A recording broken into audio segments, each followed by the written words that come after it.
बिस्मिल्लाहिर्रहमानिर्रहीम क़ाल अल्लाहु तआला फ़ी सूरतिल गाशिया हल अताका हदीसुल गाशिया वुजूहुन यौमइज़िन खाशिया आमिलतुन नासिबह तस्ला नारन हामिया तुस्क़ा मिन ऐनिन आनिया लैसा लहुम तआमुन इल्ला मिन ज़री' ला युस्मिनु वला युग़नी मिन जू' वुजूहुन यौमइज़िन नाइमा लिस्साइहा रादिया फ़ी जन्नतिन आलिया ला तस्मउ फ़ीहा लाग़िया फ़ीहा ऐनुन जारिया फ़ीहा सुरुरुम मरफ़ूआ व अकवाबुम मौदूआ व नमारिकु मस्फ़ूफ़ा व ज़राबिय्यु मबसूसा। सदक़ल्लाहुल अज़ीम। रब्बि इश्रह ली सदरी व यस्सिर ली अमरी वहलुल उक़दतम मिन लिसानी यफ़क़हू क़ौली। रब्बि यस्सिर व ला तुअस्सिर व तम्मिम बिल ख़ैर। आमीन या रब्बल आलमीन। सूरह गाशिया की कुछ आयत मैंने आपके सामने तिलावत की हैं। अल गाशिया के माना होते हैं ढांप लेने वाली।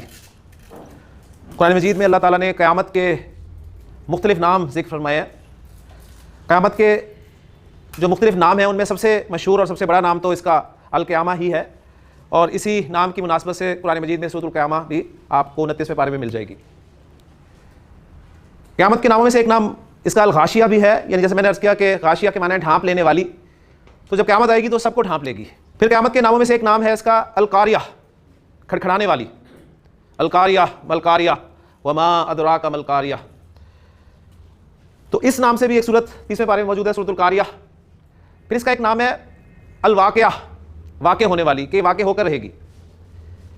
इज़ा वक़ातिल वाक़िया, तो आपकी कुरान मजीद में सूरतुल वाक़िया बड़ी मशहूर सूरत है, आप जानते हैं, इस नाम से भी सूरत मौजूद है। फिर क़यामत के जो मुख्तलिफ नाम अल्लाह ताला ने जिक्र किए कुरान मजीद में, उनमें एक नाम है इसका जी अल हाक़्क़ा, हक होकर रहने वाली, हक होने वाली। ये हक होकर रहेगी, ये कोई ऐसी बातें नहीं है, ये होगा, ज़रूर होगा। और इस नाम से भी आपको कुरान मजीद में एक सूरत मिल जाएगी, सूरतुल हाक़्क़ा, अल हाक़्क़ा मल हाक़्क़ा वमा अदराका मल हाक़्क़ा। तो इसका उसलूब और सूरतुल कारिया का उसलूब दोनों का एक ही उसलूब है।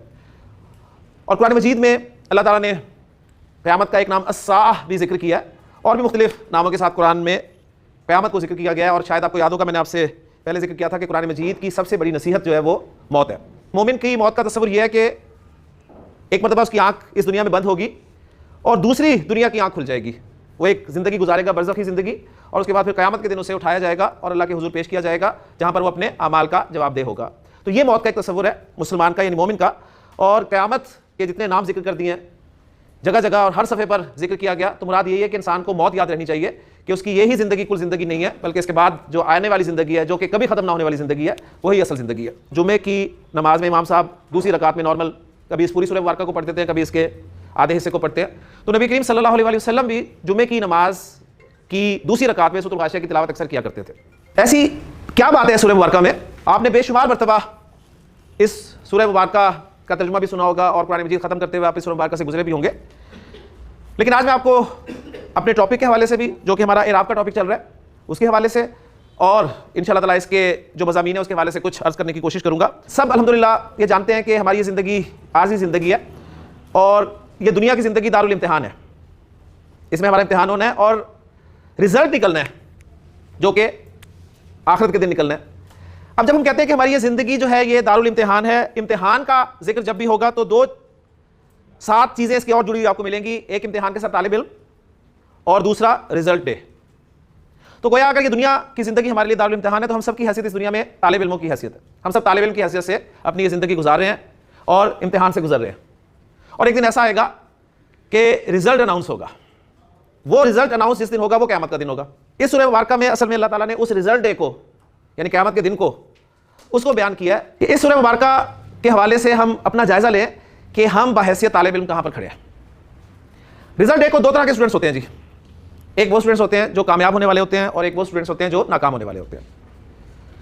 जो कामयाब होने वाले स्टूडेंट्स होते हैं उन्हें पता होता है कि हमने पास होना है, क्योंकि उन्होंने मेहनत की होती है। और नाकाम होने वाले स्टूडेंट्स को भी पता होता है कि हमने फेल हो जाना है, क्योंकि उन्हें पता होता है कि हमने क्या किया हुआ है। तो जो कामयाब होने वाले स्टूडेंट्स हैं उनके चेहरे चमक रहे होते हैं, खुश होते हैं वो, और नाकाम होने वाले तलबा जो है उनके मुंह लटके होते हैं, उनके चेहरों पर आपके लिए मुर्दगी सी छाई होती है। तो इन तमाम बातों को सामने रखकर आप जरा इस सूरह मुबारका की आयत को सुनिएगा कि अल्लाह ताला ने कुरान मजीद के सबसे अव्वल जो मुखातब हैं वो नबी करीम सल्लल्लाहु अलैहि वसल्लम, और फिर कुरान मजीद को पढ़ने वाला हर शख्स इसका जो है वो मुखातब है। तो मुझसे, आपसे, हम सबसे अल्लाह ताला ने इरशाद फरमाया कि हल अताका हदीसुल खाशिया, क्या तुम्हें अल खाशिया की खबर पहुंची, क्या तुम्हें अल खाशिया के बारे में कुछ मालूम है? वुजूह यौमइज़िन खाशिया। अब मैं पहले जरा अल्फाज पे बात कर लूं, फिर इंशाल्लाह मज़मून को लेके जाऊंगा। तो इसमें जो कुछ हमने पढ़ा है उसके हवाले से मैं आपकी तवज्जो चाहूंगा, और आपका जो इल्म जो अब तक हासिल कर चुके हैं वो मैं उम्मीद करूंगा इंशाल्लाह पहचान लेंगे। तो इसमें लफ्ज़ आ रहा है जी वुजूहुन, वुजूहुन। अब देखें, सबक सिर्फ एक, वो जो कल चार्ट हमने बनाया था, पढ़ा था, उसको एक मतलब ज़हन में ताज़ा कर लें कि हमने पढ़ा था कि इस्म, कोई भी इस्म अरबी ज़ुबान में जब इस्तेमाल होगा तो वो 3 इराबी हालतों में से किसी एक हालत में आपको लिखा हुआ मिलेगा। गोया हर इस्म की 3 इराबी हालतें होती हैं, हालत रफ़ा, हालत नसब और हालत जर, इसके अलावा चौथी कोई हालत नहीं होती। अब इस्म किस किस किस्म का है? इस्म वाहिद है, मुसन्ना है और जमा है अदद के एतबार से, और जिन्स के एतबार से मुज़क्कर और मुअन्नस है।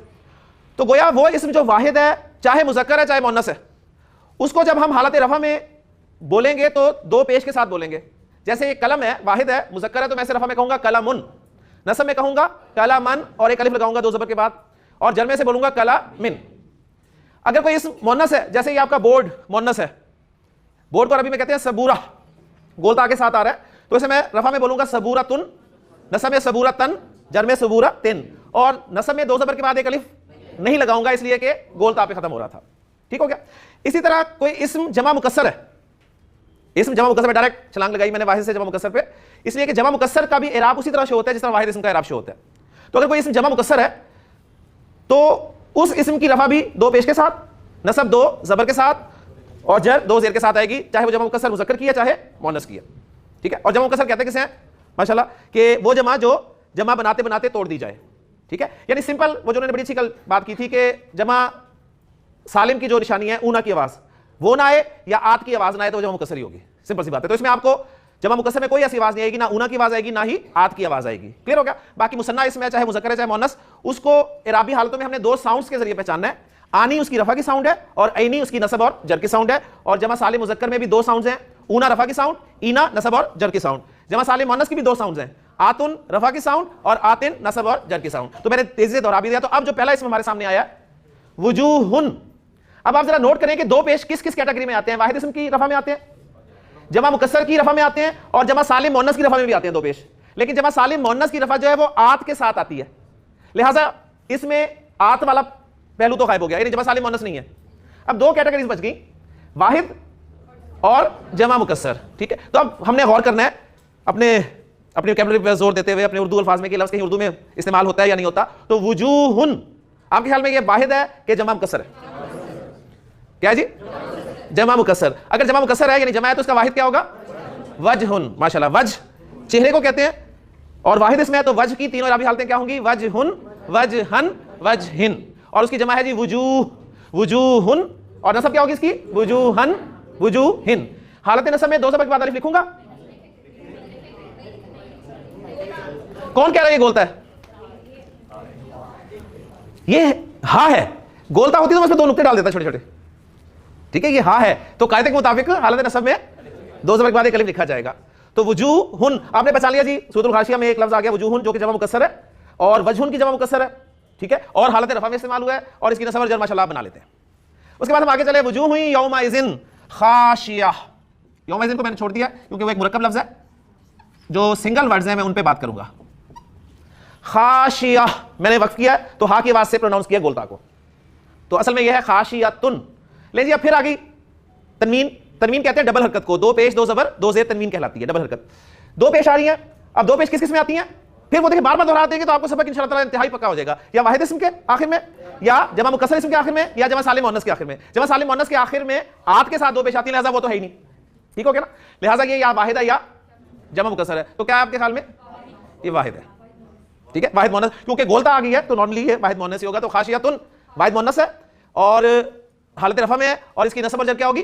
खाशियतन, खाशियतिन, और नसब में 2 ज़बर के बाद अलिफ लिखूंगा या नहीं? नहीं लिखूंगा, इसलिए कि एंड पे गोलता आ रही है। माशाल्लाह। तो हल अताका हदीसुल खाशिया वुजूह यौमइज़िन खाशिया आमिलतुन नासिबा। आमिलतुन नासिबा, बिल्कुल वही फार्मूला जो खाशियतुन पे आपने अप्लाई किया, सेम आमिलतुन भी उसी तरह ही है। ठीक है। और साथ साथ आप पहचान भी नहीं है कि मुअन्नस है, इसमें गोलता मुअन्नस की अलामत है, ये भी मुअन्नस है, ये भी मुअन्नस है, हालत रफ़ा में आया है, और इनकी नसब और जर भी माशाल्लाह आपको आती है। तो जिस तरह हमने एनालाइज किया खाशियतुन को, उसी तरह सेम एनालाइज करेंगे हम आमिलतुन को भी और नासिबतुन को भी। ठीक हो गया, उसी जैसा रिजल्ट है इसका। हलत आगा हदीसुल खाशिया वजूही यौमइज़िन खाशिया आमिलतुन नासिबा तस्ला नारन हामिया। ले जी नारन मुन्नस, ओके। इराबी हालत नसब, ठीक हो गया। और देखिए नसब में दो ज़बर के बाद एक अलिफ लगा हुआ है। आप मुसहफ खोलेंगे आपको वहां भी लिखा हुआ मिलेगा, यानी से आपको खुशी होगी कि अब्दुल्ला मैं आपको सही पढ़ा रहा हूं, कोई गड़बड़ नहीं है। तो हालत नसब में आ गया। अब इस नारन की हालत रफ क्या होगी? नारुन, और जर क्या होगी? नारिन। आपको इसके मुन्नस का भी पता चल गया। अगला लफ्ज है जी हामिया। अब देखिए एंड पे बोलता है, अब वैसे पढ़ते हुए खाशिया को भी मैंने ऐसे ही बोला है, हामिया को भी ऐसे ही बोला है, लेकिन खाशिया पे दो पेश है और हामिया में दो ज़बर है। तो अब ये देखिए, ये आपको ग्रामर बताएगी कि दो पेश है कि दो ज़बर है, ठीक है ना। तो हामिया ये भी मुन्नस इसमें हालत नसब में दो ज़बर के बाद अलिफ नहीं आया, क्यों? गोलता थी, तो कायदा भी कंफर्म हो गया जो पढ़ाया था आपको, ठीक। और इसकी रफा और जर क्या होगी? हामियातुन हामियातिन, जी माशाल्लाह। तुस्का मिन ऐनिन आनिया।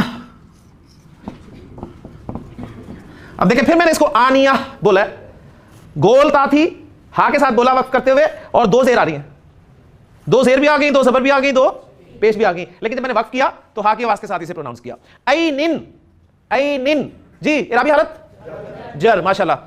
कौन सा इसमें? मुज़क्कर के मुन्नस? मुन्नस कैसे हो? हाँ जी, आंख।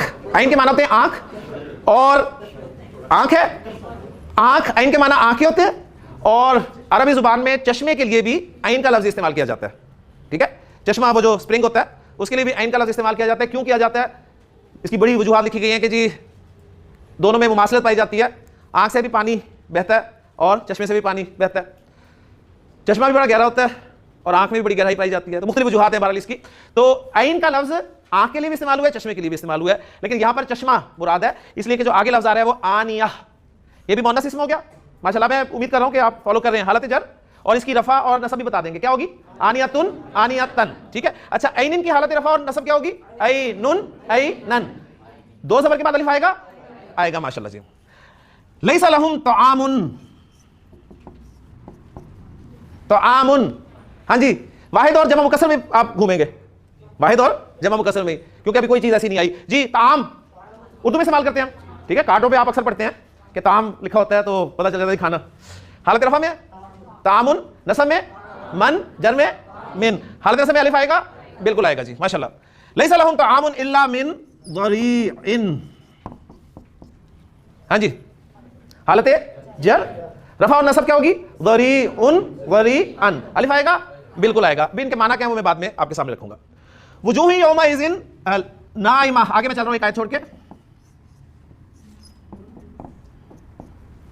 बिल्कुल उसी पैटर्न पे जी, हाशिया पैटर्न पे आप इसका एनालिसिस कर सकते हैं। लिसाइहा रादिया, इसका पैटर्न भी सेम है। फी जन्नतिन आलिया, इसका पैटर्न भी बिल्कुल वही है। फीहा ऐनुन जारिया, ऐनुन आ चुका है पहले, अब दूसरी मरतबा आया। फीहा सुरुरुन, अब ये नया लफ्ज़ आया आपके लिए, फीहा सुरुरुन मरफूआ जी, सुरुरुन नया लफ्ज़ है आपके लिए। या वाहिद हो गया, जमा मुकस्सर होगा। तो मैं आपको बताता चलूं, ये जमा मुकस्सर है, शरीर की जमा है। शरीर के माना जिस तरह ये लगा हुआ है ना थोड़ा सा ऊंचा, ठीक है, तख्त कह लें, चारपाई कह लें, बेड कह लें, पलंग कह लें, अरबी जुबान में सबके लिए इस्तेमाल होता है। और इवन ये आपका जो स्टेज है, ठीक है, प्लेटफॉर्म, इसके लिए शरीर का लफ्ज़ इस्तेमाल होगा। और मरफू, ठीक है, मरफू रफा नसब जर वाला, वो मरफू ऊंचा किया हुआ, ठीक। तो ये जमा मुकस्सर है हालत रफा में, और ये वाहिद मुन्नस है, और दोनों रफा में इस्तेमाल हुए हैं। तो फीहा सुरुरुन मरफूआ व अकवाबुन मौदूआ, तो इसमें भी एक और लफ्ज़ है अकवाबुन।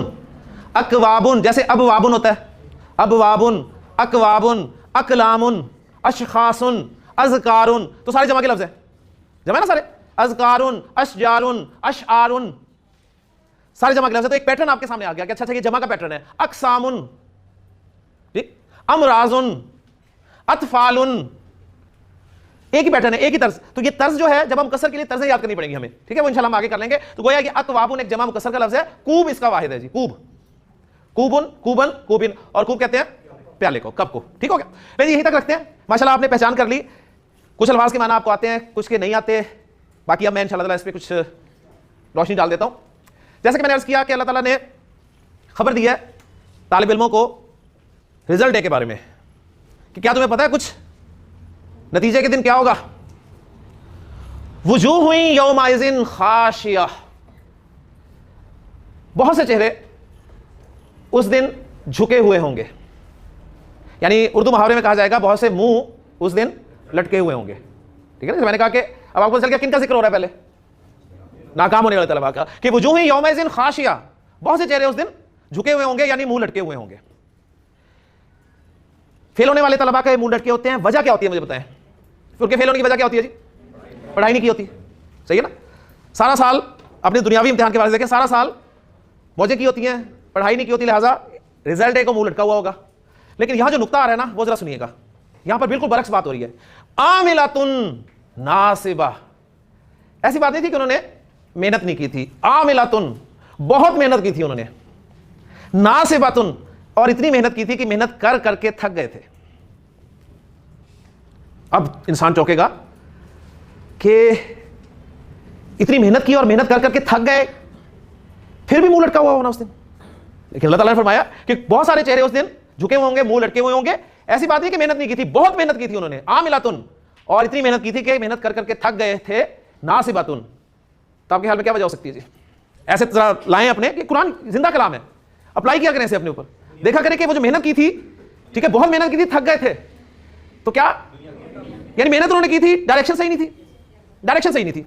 यानी एक तालिब इल्म सारा साल पढ़ता रहे, यानी तालिब इल्म को सामने रखे ना, तालिब इल्म सारा साल पढ़ता रहे, ना उसे खाने का होश हो, ना खेलने का, ना दूसरी एक्टिविटीज का, और इम्तिहान में वो फिर भी फेल हो जाए, तो क्या वजूहात हो सकती है? नंबर एक, उसने आउट ऑफ सिलेबस तैयारी की थी, यानी जो सिलेबस था, जो इम्तिहान में आना था, उसने वो पढ़ा नहीं, वो इमरान डाइजेस्ट पढ़ता रहा, अखबार जहां पढ़ता रहा, एक एक लफ्ज उसका रट लिया, लेकिन उसके बारे में एक सवाल भी इम्तिहान में नहीं पूछा गया, ठीक है ना। ये वजह हो सकती है ना, यानी उसने आउट ऑफ सिलेबस मेहनत की। तो आपका जवाब समझ आती है कि जी वो आउट ऑफ सिलेबस, वो मेहनत जो थी, वो जो मेहनत करनी चाहिए थी आखिरत कमाने के लिए, उसने दुनिया कमाने में लगा दी और थक हार गया दुनिया कमा कमा कर। और इसका सबूत हमें कुरान से मिलता है। नबी करीम सल्लल्लाहु अलैहि वसल्लम ने, आपको पता है कि सूरह कहफ पढ़ने की ताकीद फरमाई है। एक तो नूर के हवाले से रिवायत मिलती है कि नूर अता किया जाएगा उस शख्स को जो जुम्मे से अगले जुम्मे तक कायम रहेगा, और एक ये भी है कि उसकी शुरू और आखिरी वाली आयत याद करने से दजाली फितने से इंसान जो है महफूज रहेगा। तो उसमें आखिरी रुकू में बड़े खूबसूरत अल्फाज हैं कि अल्लाह ताला इरशाद फरमा रहे हैं, कुल हल नबियुकुम बिल अखसरीना आमाला, ऐ नबी सल्लल्लाहु अलैहि वसल्लम इनसे पूछे कि क्या हम तुम्हें बताएं उन लोगों के बारे में जो अमाल के लिहाज से जबरदस्त खसारे में है। अल्लज़ीना दल्ला सायुहुम फिल हयातिद दुनिया, ये वो लोग हैं कि जिनकी सारी सही भाग दौड़ दुनियावी जिंदगी में गुम होकर रह गई। व यहसबूना अन्नहुम युहसिनूना सुनआ, और वो गुमान कर रहे हैं कि हम बड़े तीर मार रहे हैं, बड़े कामयाब जा रहे हैं। तो ये इशारा वही मिलता है कि दुनियावी जिंदगी में सारी अपनी जिंदगी खपा दी, आखिरत के लिए कुछ नहीं किया। या एक मैं आपको इसका पस मंजर में एक वाकया सुनाता हूं, जो मैंने कहा ना डायरेक्शन सही नहीं होगी। हजरत उमर रज़ियल्लाहु ताला अन्हु एक मरतबा एक ईसाई राहिब के पास गए, और वो ईसाई राहिब आपको पता है रहबानियत, और राहिब यानी वो कि अल्लाह से, अल्लाह का खौफ रखने वाले, इतना अल्लाह का खौफ कि दुनिया को छोड़ दी उन्होंने, और पहाड़ों में, जंगलों में, गारों में अपनी जिंदगी बसर कर दी, और अल्लाह की इबादत में जिंदगी गुजार दी। और आप ये जानते हैं कि ला रहबानियत फिल इस्लाम, इस्लाम में रहबानियत नहीं है, ठीक है। तो बहरहाल ईसाईयत में आपको चीज मिलेगी। तो एक राहिब से मिले, और वो देखिए उन्होंने क्यों ये जिंदगी अपनाई, अल्लाह के खौफ की वजह से। तो जज्बा बड़ा पॉजिटिव है, लेकिन तरीकाकार सही नहीं है, क्योंकि नबी करीम ने इस दुनिया में रहकर जिंदगी गुजार के हमें दिखाई कि हमारे लिए आइडियल, हमारे लिए नमूना मॉडल जो है नबी करीम सल्लल्लाहु अलैहि वसल्लम ही है। तो बहरहाल हज़रत उमर मिले उस राहिब से और देखा कि वो इंतहाई बूढ़ा हो चुका था, और इतना बूढ़ा था कि उसकी ये जो भवें हैं ये लटक गई थी उसकी आंखों पर, और उस हालत में भी वो अल्लाह ताला के जिक्र में मसरूफ था। हज़रत उमर ने जब उसे देखा तो आप रज़ियल्लाहु अन्हु की आंखों में आंसू आ गए, और आपने सूरह खाशिया की ये आयत तिलावत की कि वजूह हुई यौमइज़िन खाशिया आमिलतुन नासिबा, बहुत सारे मुंह लटके हुए होंगे, बड़ी मेहनत करने वाले और थक जाने वाले। यानी पॉजिटिव उसका भी यकीन है, ईमान है, अल्लाह का खौफ, आखिरत उसका भी है, लेकिन डिफरेंस क्या है जी?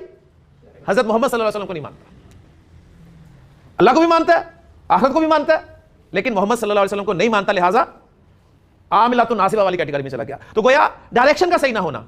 तो वजूह यौमइज़िन खाशिया आमिलतुन नासिबा, अब आगे उनका अंजाम बताया जा रहा है कि वो किस हाल में होंगे। तस्ला नारन हामिया, वो भुनेंगे, रोस्ट होंगे नारन, एक ऐसी आग में जो कि हामिया इंतहाई गर्म होगी।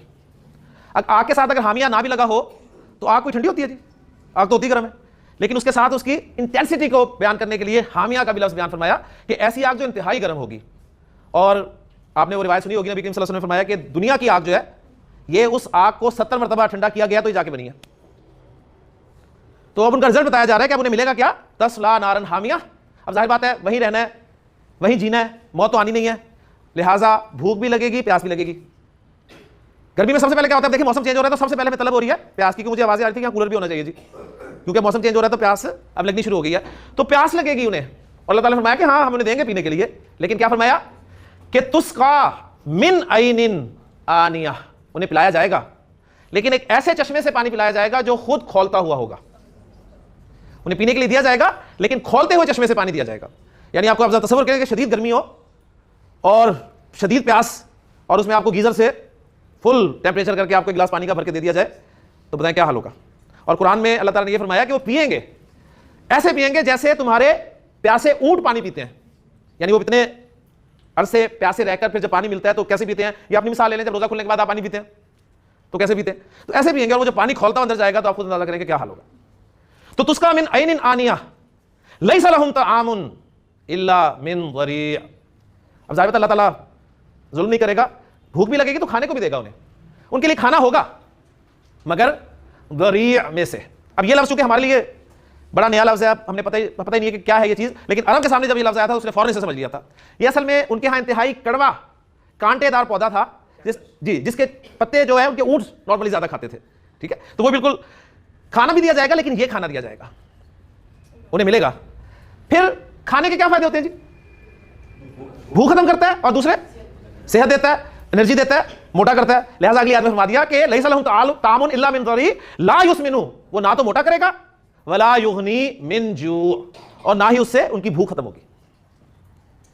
ये तस्करा था जी नाकाम तलबा का। और अल्लाह ताला ने कुरान मजीद में जहां भी कामयाब होने वाले तलबा को जिक्र किया, कामयाब होने वालों को किया तो नाकाम का जिक्र जरूर किया, साथ नाकाम को पहले जिक्र किया तो कामयाब होने वालों का जिक्र जरूर किया, जन्नतियों का तो साथ ही दोज़खियों का किया तो जन्नतियों का भी किया। आगे फिर अब दूसरे ग्रुप का जिक्र हो रहा है कि वुजूहुन यौमइज़िन नाइमा, हाँ बहुत सारे चेहरे उस दिन तरोताज़ा होंगे। लिसाइहा रादिया, जो उन्होंने दुनिया की जिंदगी में कोशिश की होगी ना उससे राजी होंगे। कहां होंगे, फी जन्नतिन आलिया, ठीक है। ला तस्माउ फीहा लागिया, जो मैं कुछ मिस भी कर गया बीच में से क्योंकि एक जैसे अल्फाज है, उसमें कोई वो लग़्व बात नहीं सुनेंगे। फीहा ऐनुन जारिया, उसमें भी एक चश्मा होगा, बहता हुआ चश्मा होगा। कुरान मजीद जगह जगह बताता है कि चश्मे, नहरें होंगी, दूध की नहरें होंगी, शहद की नहरें होंगी और पता नहीं क्या क्या मशरूबात होंगे जो हमने कभी सुने भी नहीं है। फीहा सुरुरुन मरफूआ, ऊंचे तख्त लगे हुए होंगे। अब जन्नती क्या होंगे, असल में अल्लाह ताला के मेहमान होंगे और मेहमानों को इज्जत दी जाती है, उनका इकराम किया जाता है। आप जब कोई फंक्शन अरेंज करते हैं, जब कोई शादी का एक फंक्शन होता है तो मुझे पता है शादी के जो चीफ गेस्ट होते हैं वो कौन होते हैं, दूल्हा दुल्हन, वो चीफ गेस्ट होते हैं ना शादी के। तो उनको क्या आप साथ ग्राउंड में बिठा देते हैं, उनके लिए स्टेज बनता है, उनके लिए स्टेज बनता है ऊंचा करके ताकि वो सबको नजर आए। तो फीहा, अब ये भी असल में दूल्हा दुल्हन नहीं है, ये अल्लाह ताला के मेहमान है।